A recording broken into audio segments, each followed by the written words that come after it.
Hello. I wanted to do a quick recording. Maybe it'll be quick. Just a little 1v1 with myself.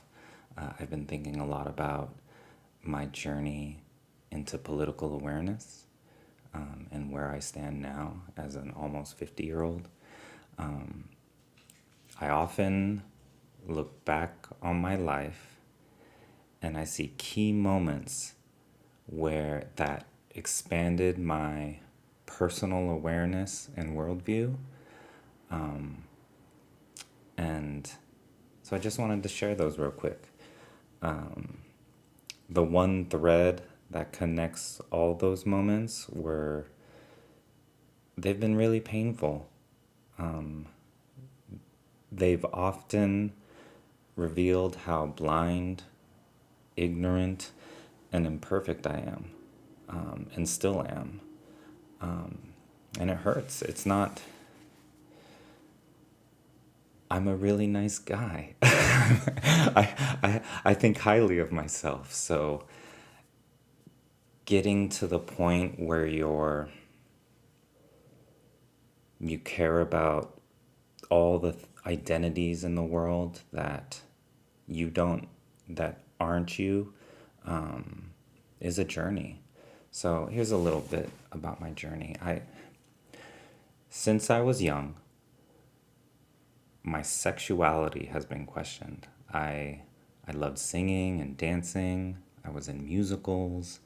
I feel like that part of me has always been questioned, and that's not easy to wade through when you're growing up. There was one moment where in freshman year college, my roommate in front of everybody in the dorm called me a fag. And I was like, oh my God, that's the worst thing that can happen. It's not the worst thing, but for someone just coming into adulthood, didn't have a girlfriend at that time. I don't know. It was just that, and my early experience with musicals, the more positive aspect was I had more experience having gay friends.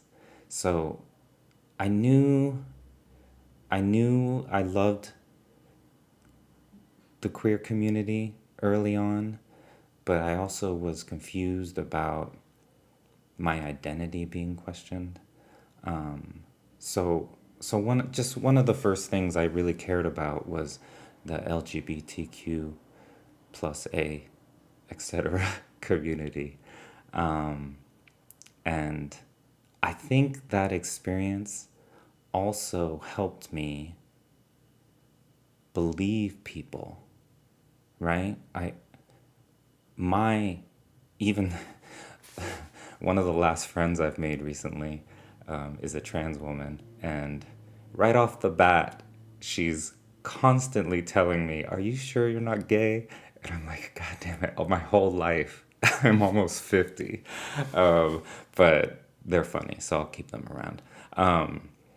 But it's taught me to believe people when they tell you how they feel inside, what they are, how they identify. So that's been a lifelong journey of just going, no, I'm this, and just why don't people believe me? And so when, for example, there was this fourth grader at my daughter's school, when they say they are a girl,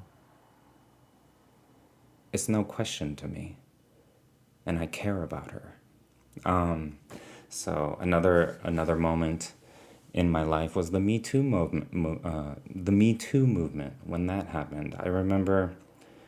I mean, I've always considered myself a feminist, or I didn't have that language. I In college I took a feminist literature class, right? And some of the ladies there were like, "Oh, James, you're so good. Like, thank you for being here, whatever." But when the Me Too movement came out and real concepts like consent and hearing the stories of women and their experiences, it actually really, when I took a deep dive into my history and past, I realized how hurtful I had been in the past and things I had forgotten, situations that I had been a part of just shook me to my core, where I was like, oh my God, I have not been the man that I would like to be. So that was another big moment. And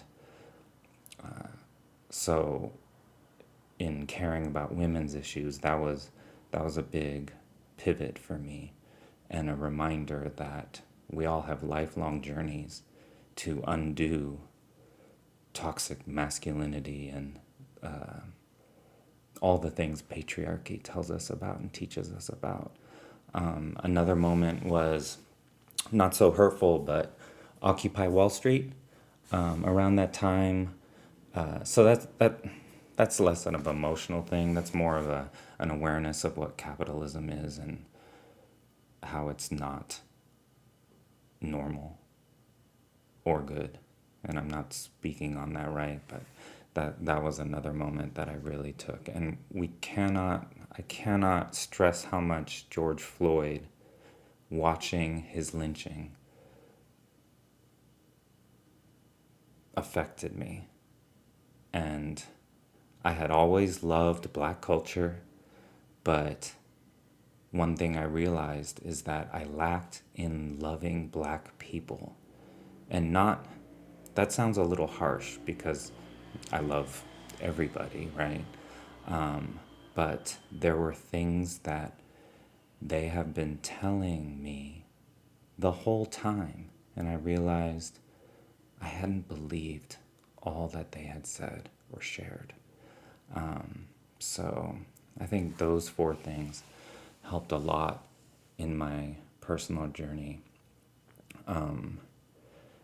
And then when I really went deeper into, this is going longer than I expected, but when I really went deeper into studying up on anti-racism and how to be anti-racist, I found beautiful teachers that one of the main things I learned is that you cannot be anti-racist. It is not an identity you can have. It is a lifelong commitment to working towards liberation for all people. So please don't call me anti-racist. I hope when I'm gone, there will be some Black people that say James was a good one, but I won't bet on that. I am problematic. I've made mistakes. There was something I did 2 months ago where I still cringe at what I did to this Black woman, and I apologized and we had a good talk about it. But still, things come out where you're like, I have been programmed and I need to unlearn so much, even where I'm at. So those are the main things I wanted to talk about. And the one thing that encapsulates all of it or surrounds all of this is that I have always known that I love children. It's just something I've always loved children. And when you start caring about queer people and embracing them as your own, when you start truly caring about women and women's issues and embrace them as your own, when you understand poverty and understand that it's nobody's fault except the systems that are in place. And then when you truly love Black people and listen to them and understand that all the things that are being revealed right now in the world have been happening. and are not new. And there are people that have been studying this and have the answers. And one of the main things that I've learned from my mentors and elders is that this is also a spiritual journey. And maybe on another day I'll talk about that. But James Baldwin once said, "All the children are always ours, every single one of them, all over the globe." And so it helps clarify my view on everything. I can look at anything around the world, and if I ask myself, how are the children? I know my stance. I could look at any family, and I don't care who the adults are. If I'm seeing the children being hurt, they are mine, and I care, and I will be a part of it. So part of my awakening has made me a little harsh, has given me boundaries, but yeah, but just a little share of some of the stuff, some of the moments that got me here. Okay, that's it. Thanks for listening.